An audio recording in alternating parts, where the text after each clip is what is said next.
it's Rihanna and welcome back to another video. As you can tell, not in my normal setting.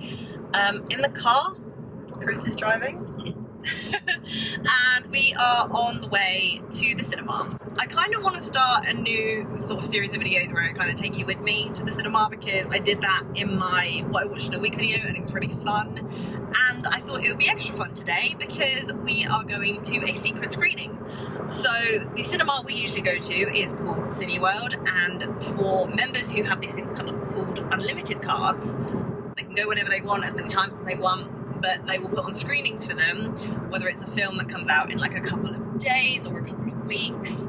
And then sometimes they'll do screenings that are secret screenings and you have no idea what film you're going to see until it actually comes on screen. So it's going to be pretty exciting because obviously we don't know what we're going to watch. So I can't, give you predictions or what I think I'm going to enjoy. I'm so sorry about the lighting right now. The sun is like just setting, so there's a really awkward shadow on my face. So I think the options, or a handful of possibilities of what we might be seeing, are Once Upon a Time in Hollywood, but everybody is dismissing that because on the website they have put that it's a 15, and obviously Once Upon a Time in Hollywood is an 18, but I don't know. I think it still could be a possibility, and people were saying, oh, it hasn't had its premiere yet, blah blah blah, but it's out in America, and I know for a fact it's had a UK screening today, so it could be a possibility. That is what we are hoping for. That's what you're hoping for. What are you hoping for? Hobbs and Shaw. Oh, Chris is hoping for Hobbs and Shaw, even though it's literally out in 2 days in the UK. Dwayne Johnson every day. Which we're going to go see it anyway, so I don't even know why you want it to be. Twice. 4 times. Sure. We're going to go see Once Upon a Time in Hollywood anyway. Yeah. But I would like it to be that, because, it's nice in advance. They haven't even got showings out for it yet, whereas Hobbs and Shaw does. It'd either be that, or Cruel, which I think is the alligator/crocodile film. You remember seeing that advertised the other day? I remember. You remember? I remember. Yeah, so it could be that. I wouldn't be mad if it was that. It could be The Art of Racing in the Rain, which is that dog film that came on before Lion King. Do you remember that? I don't even remember what that film was about. I just remember there was a dog. What else is there? Playmobil the movie? No. I would rather die. I'm walking out. I'm walking out. And a lot of other people think it could be The Sun Is Also a Star, which is like a YA novel, which I'm not really fussed about seeing. I don't really know, obviously, because it's a secret. No way, Rihanna! But we'll go and we'll watch, and then we will tell you what we saw when we come out the cinema. So, watch this space.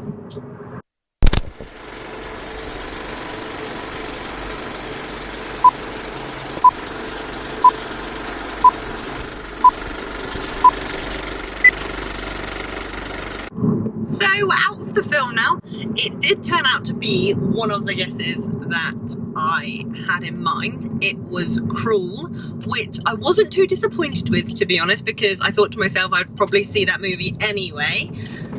A few people walked out at the beginning, which I don't really understand. I reckon they were hoping for one of the blockbusters, like Tarantino or something like that, That's fine, but I still don't. See, if it was Dora the Explorer or Playmobil, then fine, walk out. I probably would have done the same. But you gotta give smaller indie films a chance, and I think Cineworld does that really well, because a lot of their screenings are indie films that people probably wouldn't see, and they do that a lot with secret screenings as well. So yes, it was Cruel.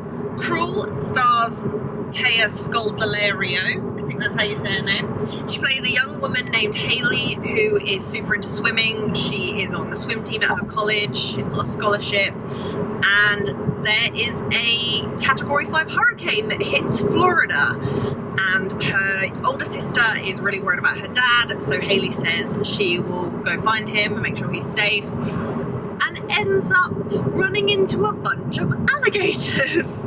So her and her dad must survive in the basement of their Florida house against all of these fucking alligators. It was an hour and a half long film, and I think it is rated 15, so they did give us a few clues there, Nobody would have guessed that, but it would have been too obvious. I actually really enjoyed it. I really enjoyed it. What did you think? For me, it was like generic film. You got your generic jump scares, and there was like a generic like kind of like, oh really, that's happened? Oh really? Come on! But I ended up really enjoying it. I knew it. Like it was cheesy and cliche, but like it was short and sweet, and it just. We would need those films once in a while. Exactly. I agree with Chris, because indie horror/monster movies tend to be quite good because they actually have really good characters and good story. And here the relationship between father and daughter was really strong. The acting was pretty great. Yeah, this was a story where the characters, I actually cared about the characters. I mean, there was a dog involved, and of course, like, I cared about the dog, but I also really cared about the human characters, so they did a really good job there. There were parts of the film where, as Chris said, you know, like, really that's happening. Like, obviously these characters couldn't catch a break. There were alligators fucking everywhere. And there was generic jump scares, but I am a very jumpy person, so of course I was like... That first one, that got you so bad. I was like on the edge of my seat. I was actually entertained throughout, so I was really happy that I actually quite enjoyed it, even though I'm not a massive horror fan. There was one point in the film that is not spoilers. There's this one point in the film where she is behind some pipes with her dad, because that's where they are safe from the alligators, and her phone starts ringing, and you know, obviously she thinks, I've got to go get my phone, I might be able to get some help. So it takes her forever to get to her phone, and she gets there, grabs the phone and just sits there with it and dials 911. I mean, Chris was just sat there like, why? Fucking run away! Take your phone back to safety. You're literal sitting fucking bait right now. Post to Instagram then, like, just... So that kind of annoyed me a little bit, but you know, that is sort of the generic, typical thing that does happen in a horror movie. Like, characters are pretty dumb sometimes. I mean, our main character Haley was pretty smart. She was a great swimmer, really strong swimmer. Her and her dad were like really smart about the alligators, because obviously they live in Florida. So the characters were actually pretty smart, minus that moment, you know? It was kind of written in, and I kind of think the writers might have been like, we'll leave it. And I don't know whether it was just our audience, because English people, like, we laugh at anything basically. There were a few moments where like the alligator would crash in or something would happen, and a few people would like laugh, but we're just dark-minded people. But actually I really enjoyed Cruel, a solid indie horror monster movie that was pretty intense, had good characters. So if you're into that sort of thing, I would definitely recommend it. If you hate jump scares, just don't do it. Do not do it. I have now said to Chris, if we ever go to Florida, we're never going near the swamplands ever.